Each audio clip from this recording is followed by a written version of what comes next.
नमस्कार, स्वागत है आपका इंडियन हाउस स्वदेश पर। आप देख रहे हैं मिडकैप मसाला और आपके साथ मैं हूं अभिषेक सतवर्तम। 2 दिनों की कमजोरी के बाद बाजार आज रिकवरी की कोशिश कर रहा है। हालांकि जितनी उम्मीद थी उतनी रिकवरी हम नहीं देख रहे हैं, लेकिन राहत की चीज ये है कि कल जो डर फैला था बाजार में, जो पैनिक आया था, कम से कम उस पर एक ब्रेक लगी और आज चाल ठीक ठाक है। निफ्टी में जो तेजी है वो है करीब 100 अंकों के आसपास की। निफ्टी बैंक की जो तेजी है वो है 450 अंकों की। 1% के आसपास की मजबूती निफ्टी बैंक में आ गई है। 50,400 के आसपास का आंकड़ा है। एडवांस डिक्लाइन रेशियो काफी अच्छा है। 1900 शेयर मजबूत है। 600-650 शेयर आज कमजोरी के साथ कारोबार कर रहे हैं। अगर आज आईटी का सपोर्ट मिल जाता तो बाजार की तस्वीर थोड़ी सी और बेहतर होती। आईटी आज निराश कर रहा है। अगर आप लूजर्स की लिस्ट को देखेंगे निफ्टी के, तो उसमें TCS, HCL Tech Mahindra, Wipro, Infosys, ये तमाम शेयर आपको दिखेंगे। तो अगले 3 घंटे में आपके लिए ट्रेड के मौके कहां पर बन रहे हैं ये समझने की कोशिश करेंगे। इंडेक्स में क्या इस लेवल पर आपको खरीदारी करनी है? क्या बाजार में जो भी थोड़े रिस्क की बात हो रही थी एचएमपीवी वायरस को लेकर, क्या वो रिस्क दूर हो गया है और बाजार यहां से चलने के लिए तैयार है? ये समझने की कोशिश करेंगे। और मिडकैप में आपके लिए मौके कहां पर बन रहे हैं ये भी जानने की कोशिश करेंगे अपने एक्सपर्ट्स के जरिए। लेकिन चलिए पहले ये देख लेते हैं कि मिडकैप का मेगा एक्शन कहां पर हो रहा है। 3 तस्वीरें आपके लिए हम लेकर आएंगे स्क्रीन पर और उसके जरिए आपको बताने की कोशिश करेंगे कि आज बड़ी चाल कौन से शेयरों में है। अशोका बिल्डकॉन कल की पिटाई, आज रिकवरी, 5% की शानदार तेजी। एनएचएआई से इन्होंने 1400 करोड़ रुपए के प्रोजेक्ट के लिए करार किया है, तो शेयर में रौनक बनी है। इसके अलावा टीटागढ़ रेल, इसमें भी हम देख रहे हैं करीब 5% के आसपास की तेजी है। और अच्छी चीज ये है कि रेलवे शेयरों में अब ना जैसे जैसे बजट के करीब जा रहे हैं वो रौनक बन रही है। बेंगलुरु मेट्रो को कंपनी ड्राइवरलेस ट्रेन डिलीवर करेगी, तो ये ट्रिगर बना है टीटागढ़ रेल के लिए। शेयर में 5% के आसपास की तेजी है। और आज जेफरीज की जहां जहां रिकमेंडेशन आई है वहां हम शेयरों में तेज रिएक्शन देख रहे हैं। ब्लू स्टार जेफरीज के डाउनग्रेड के चलते 3% गिरा है और रेटिंग 22 से घटाकर होल्ड की है। लक्ष्य दिया है 2340 रुपए का और इसके चलते ब्लू स्टार में हम कमजोरी देख रहे हैं। जेफरीज की रिपोर्ट जोमेटो को लेकर आई है। जोमेटो के शेयर में आज हम कमजोरी देख रहे हैं। बायकॉन को लेकर रिपोर्ट आई है जेफरीज की, बायकॉन में हम तेजी देख रहे हैं। वायदा का इनफैक्ट टॉप गेनर वो शेयर है। इन सभी शेयरों पर आगे हम चर्चा करेंगे, लेकिन पहले एक काम करते हैं, अपने एक्सपर्ट को जोड़ लेते हैं। हमारे साथ जुड़ गए हैं देश के जाने माने टेक्निकल एनालिस्ट मानस जायसवाल। मानस जी, बहुत शुक्रिया आपका समय देने के लिए। स्वागत है आपका इंडियन हाउस स्वदेश पर। चलिए सीधे शुरुआत करते हैं निफ्टी के 3 घंटे के ट्रेड से।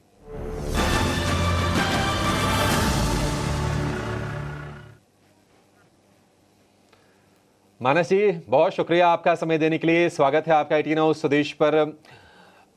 शुरुआत जैसी हुई उसके बाद बाजार ने थोड़ा दम दिखाया। 100 अंक ऊपर निफ्टी अभी भी सस्टेन कर रहा है 23,730 के आसपास।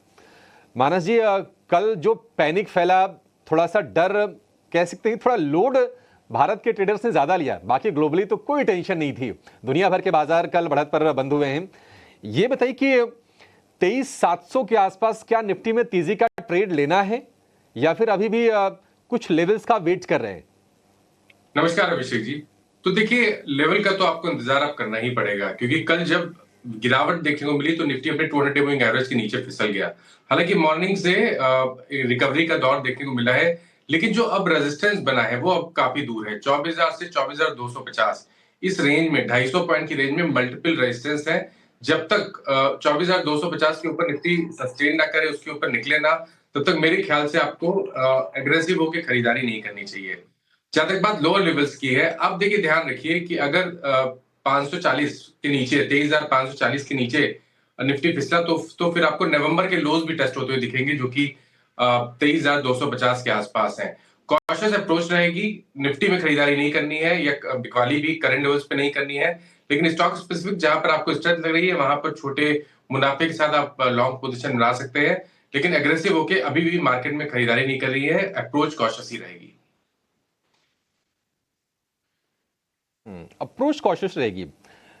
ठीक है, अप्रोच कॉशियस रहेगी।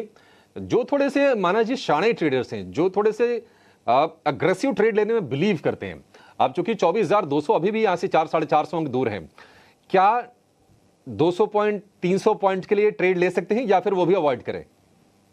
देखिए, अगर आप थोड़े से ट्रेडर हैं जो आप केवल 1 से 2 दिनों का ट्रेड करना चाहें, तो भी आपको एक स्तर का ध्यान रखना है। 23,800 के ऊपर अगर निफ्टी निकले तो आप एक छोटा सा ट्रेड ले सकते हैं, जहां अपने स्टॉप लॉस आप 23,700 के नीचे लगा के रखिएगा और 24,000 की टारगेट सेट करिएगा। ध्यान रखिए 24,000 से लेकर 250 पे स्ट्रॉन्ग रेजिस्टेंस है, तो 24,000 पे अगर आ जाए तो प्रॉफिट जरूर बुक करें।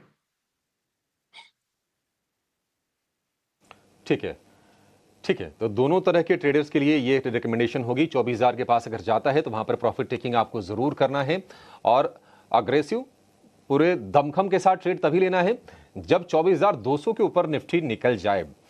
आज के अगर हम सत्र की बात करें, आईसीसी बैंक से अच्छा सपोर्ट है। कल भी हमने देखा कि सिर्फ ₹1 नीचे बंद हुआ था आईसीसी बैंक का शेयर। आज करीब 1.5-2% के आसपास की मजबूती है, ₹1,300 की तरफ कदम बढ़ा दिए हैं।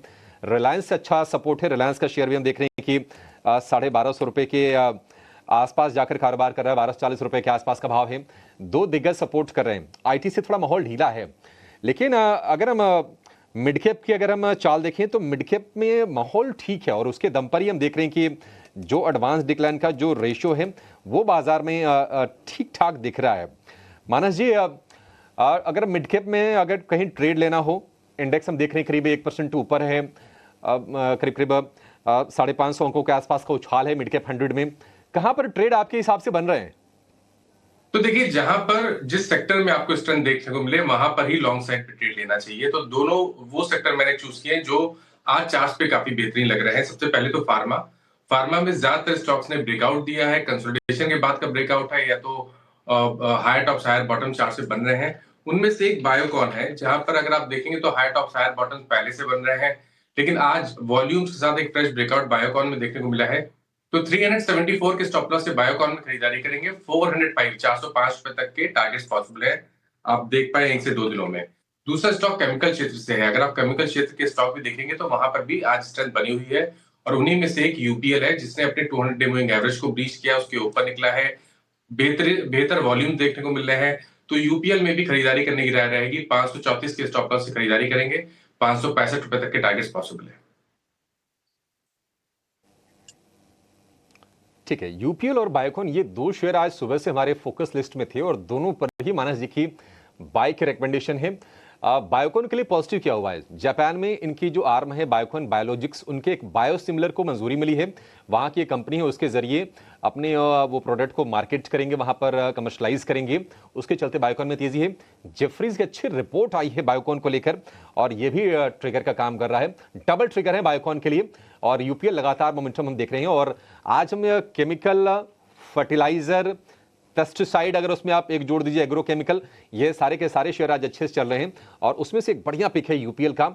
इस पर कंसेंसस बाइंग है हमारी एक्सपर्ट्स की तरफ से। तो ये दो शेयर हो गए ट्रेड के लिए। लेकिन मिड कैप में और कहां पर एक्शन हो रहा है? कौन से शेयर आज तेजी से चल रहे हैं? कहां पर थोड़े से एक्सीडेंट्स वाली स्थिति है, और खबरों के दम पर कहां पर एक्शन है? ये तमाम अपडेट लेकर हमारी सहयोगी रक्षा रावत हमारे साथ जुड़ गई हैं। रक्षा, बताइए कहां पर एक्शन हो रहा है बाजार में? जी, सबसे पहले मिड कैप में तेज़ी वाले शेयरों की बात करते हैं। यहाँ पर केमिकल और फर्टिलाइज़र शेयरों में जो है वो रौनक देखने को मिल रही है, जिसके चलते फैक्ट जो है वो 5% ऊपर कारोबार कर रहा है। यूपीएल भी अभी करीबन 5% की तेज़ी के साथ कारोबार कर रहा है। इसी के साथ ऑयल इंडिया और मज़गांव डॉक में भी 3-3% की तेज़ी हमें देखने को मिल रही है। मिड कैप में गिरने वाले शेयरों की बात करते हैं तो आईटीआई में यहाँ पर तकरीबन 10% की गिरावट देखने को मिल रही है। 2 दिन से ये शेयर करीबन 40% चल चुका था, और अब यहाँ पर 10% की गिरावट के साथ कारोबार कर रहा है। इसके अलावा केईसी इंटरनेशनल, आईईएक्स और एलआईसी हाउसिंग फाइनेंस में भी गिरावट देखने को मिल रही है। खबरों वाले शेयर्स की बात करते हैं तो यहाँ पर जाइडस लाइफ फोकस में है, क्योंकि सीवीएस केयर मार्क के साथ इन्होंने करार किया है। और कल इनकी एक न्यूज़ भी आई थी जिसमें यूएस एफडीए से जो है वो बच्चों की एक दवा को मंजूरी मिली है। इसके अलावा एल्केम लैब्स यहाँ पर फोकस में है, क्योंकि पीथमपुर यूनिट को जो है वो बेचने वाली है, और ये जो डील है वो 149 करोड़ की होने वाली है। कंपनी रूबिकॉन कंपनी को जो है अपनी यूनिट बेचने वाली है। तो ये थे कुछ इंपॉर्टेंट स्टॉक्स जिसमें आप अपनी नज़र बनाकर रखिएगा। ठीक है, तो फटाफट अंदाज में आपको यह पता चल गया कि मिड कैप में बड़ा एक्शन कहां पर हो रहा है, खबरें कौन सी आई हैं। एक राय जो ना जाइडस लाइफ पर भी लेते हैं, क्योंकि जाइडस लाइफ में भी हम देख रहे हैं कि बायोकॉन के साथ कदमताल करने की कोशिश है, लगभग उतनी ही तेजी है। केयर मार्क के साथ एक करार किया है, और यूएस एफडीए से बच्चों के कफ की खांसी की दवा को मंजूरी मिली है। जाइडस लाइफ 1000 रुपए पर ही खड़ा है बिल्कुल मानस जी। और कितनी तेजी आप देख रहे हैं शेयर में? तो देखिए पिछले करीब अगर आप 2 मंथ देखें तो 2 मंथ से 1000 पे स्ट्रॉन्ग रेजिस्टेंस स्टॉक फेस कर रहा है, 200 मूविंग एवरेज के ऊपर नहीं निकल पा रहा है। लेकिन आज स्टॉक ने 1000 का आंकड़ा ब्रीच किया, 200 मूविंग एवरेज के ऊपर निकला। मेरे ख्याल से यहाँ पर एक ट्रेड बनता है, करंट लेवल्स पे आप खरीदारी कर सकते हैं। पोजिशन ट्रेड लेना बेहतर रहेगा। 974 के स्टॉप लॉस लगाइए, 1050 के टारगेट सेट करिए। डिस्क्लोजर है कि ये रिकमेंडेशन हमने अपने क्लाइंट्स को भी दिया हुआ है। ठीक है, क्लाइंट्स को दिया हुआ है। ज़ायडस लाइफ कभी और ये चल सकता है। अच्छा, एक गिरने वाले शेयर के बारे में व्यू ले लेते हैं। सुबह हमने इस पर चर्चा भी की थी। आईटीआई में लगातार तेजी के बाद 2.5 महीने में हमने देखा करीब ये शेयर 2.5 गुना हो गया ऑलमोस्ट। आज प्रॉफिट टेकिंग है। आईटीआई से पोजीशन बांध ले मानस जी? देखिए इतना बड़ा मूव अगर इतने कम समय में आपको देखने को मिले तो स्ट्रेटेजी तो प्रॉफिट बांधने की रहेगी। और हमेशा ऐसे स्टॉक में जब आपको वन साइड मूव देखने को मिले तो अपने स्टॉप लॉस को रिवाइज करते रहे।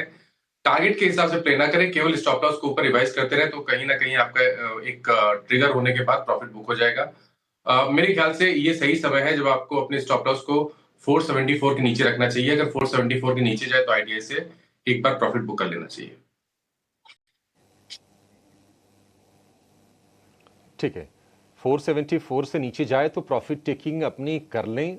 यहां पर स्टॉप लॉस लगा के आप रखें आईटीआई के शेयर में। पिछले महीने हमने देखा कि क्विक कॉमर्स वाली कंपनीज को लेकर एक्शन काफी ज्यादा रहा। जोमेटो फोकस में था, स्विगी की लिस्टिंग हुई थी तो ये पूरा का पूरा स्पेस बजिंग था और कंपनीज के फंडिंग को लेकर भी खबरें काफी आ रही थी। एक्सपर्ट्स भी बुलिश थे कि ये ट्रेंड आगे चल के जोर पकड़ने वाला है। लेकिन आज हम देख रहे हैं कि जोमेटो के शेयर में करीब 4-4.5% के आसपास की गिरावट है और ब्रोकरेजेस थोड़े से बेरिश साउंड कर रहे हैं। डिटेल्स लेकर हमारे सहयोगी शरद दुबे जुड़ गए हैं। शरद, क्या कुछ रिसर्च आपने की है जोमेटो को लेकर और ब्रोकरेजेस क्या कह रहे हैं अब? जी बिल्कुल, जोमेटो की बात करें तो जेफरीज की रिपोर्ट आई है और इन्होंने जो है खरीदारी की रेटिंग से जो है डाउनग्रेड कर दिया है। अब इसको होल्ड के रेटिंग पे ले आए हैं। लक्ष्य देखा जाए तो उसको 335 का लक्ष्य था, उसको घटाकर 275 रुपये कर दिया गया है। अगर वित्त साल 2026 या 27 की बात करें तो कंसोलिडेटेड एबिडा का अनुमान भी देखा जाए तो 12 से लेकर 15% तक घटा दिया गया है। और याद रखिए जो कंपटीशन बढ़ी है खास करके क्विक कॉमर्स स्पेस में, उसके कारण जो है चिंता दिख रही है। अब बात करें शेयर की चाल के बारे में तो पिछले 5 दिन में जो है लगभग 10% की गिरावट आई है। आज भी सेलिंग हो रही है। रिकॉर्ड ऊंचाई से 17% गिर चुका है जोमेटो और वही एक महीने की चाल में 15% डाउनटिक देखने मिली है। क्विक कॉमर्स में लेकिन कंपटीशन आ रहा है तो इसके कारण जो रीजन देखने मिल रहे हैं। अब याद रखिए बाकी कंपनियां भी जो है अपनी डार्क स्टोर नेटवर्क को एक्सपैंड कर रही है, ये एक इंपॉर्टेंट रीजन हो रहा है। इसके अलावा जो है फ्लिपकार्ट और अमेजोन जैसे बड़े दिग्गज इंटीग्रेटेड प्लेयर्स ये भी क्विक कॉमर्स में आ रहे हैं तो कंपटीशन धीरे धीरे बढ़ते जा रहा है। और जब कंपटीशन बढ़ता है तो कुछ अहम ट्रिगर्स भी आते हैं और वो 3 कंपनीज हैं या कॉर्पोरेशन है जिस पे नज़र रहेगी। फ्लिपकार्ट मिनट्स जो है अक्टूबर 2024 में उन्होंने अपनी सर्विस ऑलरेडी शुरू कर दी। वही रिलायंस की बात करें तो उनकी क्विक कॉमर्स में अब तीसरी एंट्री होने वाली है तो ये जो है एक इम्पॉर्टेंट अपडेट आ रहा है। अमेजॉन इंडिया की जो अमेजॉन तेज़ करके जो है इनकी बिजनेस सेगमेंट है वहाँ पे जो है क्विक कॉमर्स की जो है अनाउंसमेंट आ सकती है, रिपोर्ट्स कह रहे हैं। लेकिन याद रखिए कि अलग अलग लेवल पे जो है डिस्काउंटिंग देखने मिलती है और जितना ज़्यादा डिस्काउंट आता है उतना ज़्यादा कॉम्पिटिटिव प्रेशर देखने मिलता है। जेप्टो की सुपर सेवर पैकेज में 22% का डिस्काउंट मिल रहा है। वही फ्लिपकार्ट मिनट्स और डीमार्ट रेडी इनमें भी देखें तो 21 से लेके 22% का डिस्काउंट मिल रहा है। वही अगर लोअर डिस्काउंट लेवल्स की बात करें तो यहाँ पे ब्लिंकिट जो जोमेटो की है वहाँ पे सिर्फ 15% का डिस्काउंट दिख रहा है। जेप्टो एज अ होल 15% और बिग बास्केट जो है सिंगल डिजिट पे आ चुका है, 9% के डिस्काउंट पे आ रहा है। यानी कि इंडस्ट्री में आपको डिस्काउंट देखने मिल रहा है। लेकिन डिस्काउंट्स के अलावा बहुत फंडिंग भी एक साथ आ रही है। सिर्फ जोमेटो को ही नहीं फंडिंग किया जा रहा है QIP के जरिए, बट उनके जो पीयर्स हैं वहाँ पे भी फंडिंग देखने मिल रही है। स्विगी जो फ्रेश इशू हुई थी IPO के जरिए, यहाँ पे लगभग $0.5 बिलियन की कैपिटल रेज हुई है। ये फ्रेश इशू का ही अमाउंट मैंने लिया है। QIP हाल ही में हुई थी 8,500 करोड़ की, लगभग $1 बिलियन की। और जेप्टो जो है नज़र में है, लगभग $1.35 बिलियन की फंड रेज ऑलरेडी कर चुके हैं। तो आप देख रहे हैं क्विक कॉमर्स में कंपटीशन बढ़ रहा है, फंडिंग बढ़ रही है, तो उसके कारण जो है ब्रोकिंग हाउसेस थोड़ा चिंता जना रहे हैं कि आगे जाते हुए शायद इनकी क्विक कॉमर्स बिजनेस में जो है ओवरऑल थोड़ी सी डी ग्रोथ देखने मिल सकती है या स्लो हो सकती है। तो इसके कारण जो आज जोमेटो में भी थोड़ी सेलिंग प्रेशर आ रही है। दिन के ट्रेड में देखें तो स्टॉक में गिरावट भी आया है। ठीक है। बहुत शुक्रिया शरद, काफ़ी विस्तार से आपने सारी की सारी जानकारी दी है। तो क्विक कॉमर्स में कंपटीशन इंटेंसिफाई हो रहा है और हम देख रहे हैं कि कंज्यूमर्स के लिए मौके बन रहे हैं, लेकिन जिनके पास ये शेयर है उनको थोड़ी सी निराशा ज़रूर हो सकती है। हालांकि जो भाव जेफरीज ने दिया है जोमेटो के लिए 275 रुपए का, उसके भी नीचे जाकर फिलहाल ये शेयर ट्रेड कर रहा है। 256 रुपए के आसपास के स्तर आपको अपने स्क्रीन पर दिखेंगे और अपने हाई से करीब 15-17% ये नीचे आ गया है। जोमेटो, मानस जी, कितना डाउनसाइड आप देख रहे हैं और चार्ट्स कैसे लग रहे हैं इसके? देखिए, अभी बहुत जल्दबाजी नहीं करनी चाहिए लॉन्ग पोजीशन से एग्जिट करने के लिए। मेरा समझना है कि जब तक 240 के ऊपर ट्रेड करता रहेगा तब तक शायद आपको कंसोलिडेशन देखने को मिलेगा और 240 से 235 इस रेंज में दो बहुत ही अहम सपोर्ट है। प्राइस सपोर्ट है 240 रुपए पे और 200 मूविंग एवरेज 235 के आसपास आता है। तो मेरे ख्याल से अगर आपके पास ये निवेश करीब आने वाले 6 से 8 महीने के लिए है तो बने रहना चाहिए और 235 रुपए के नीचे स्टॉप लॉस लगाना चाहिए। ठीक है, बने रहिए, अभी लॉन्ग पोजीशन से एग्जिट करने की जरूरत नहीं है। 235 यहाँ से करीब 20 रुपए और नीचे का आप स्टॉप लॉस लगा के पोजीशन में बने रहिए। उसके नीचे गया तो जाके थोड़ी सी चिंताएं बढ़ेंगी और फिर से हम इसको रिविजिट तो करेंगे ही। ये फैंसी स्टॉक्स हैं बाजार के, इन पर अक्सर चर्चा होती है, आपको राय रोज किसी न किसी शो में मिल ही जाएगी, इसमें कोई दिक्कत की बात नहीं है। हम देख रहे हैं कि निफ्टी 125 अंक ऊपर है और निफ्टी बैंक की जो तेजी है 450 अंकों की है। गेंस को होल्ड करने की कोशिश कर रहा है बाजार और निफ्टी के मुकाबले निफ्टी मिड कैप में या फिर स्मॉल कैप में तेजी थोड़ी सी ज्यादा है और वो हम देख रहे हैं रिफ्लेक्ट होता हुआ एडवांस डिक्लाइन के रेशियो में। इंडिया विक्स फिलहाल 6.25% नीचे है, 14.5 के आसपास इंडिया विक्स है और बाजार को स्ट्रेंथ देने में इसने भी मदद की है। थोड़ा सा और नीचे आ जाए बाजार की रंगत थोड़ी सी और बेहतर हो जाएगी। लेकिन चलिए ये समझ लेते हैं कि आपको आज ऑप्शंस में ट्रेड कहां पर अच्छे मिलेंगे। लेकर आएंगे ऑप्शंस के चैंपियन को।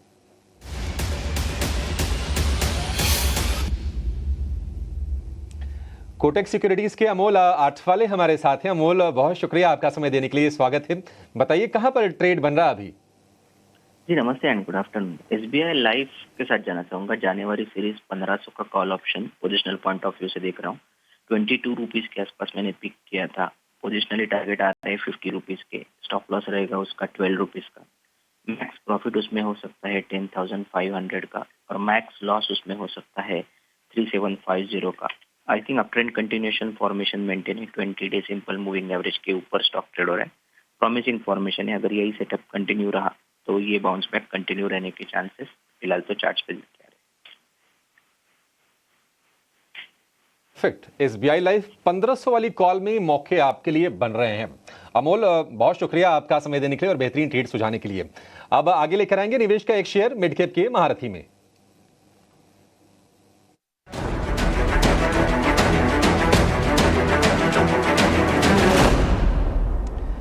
और मिड कैप का महारथी शेयर बताने के लिए, निवेश वाला एक बढ़िया पिक बताने के लिए एसबीआई कैपिटल के सनी अग्रवाल हमारे साथ हैं। सनी, बहुत शुक्रिया आपका समय देने के लिए।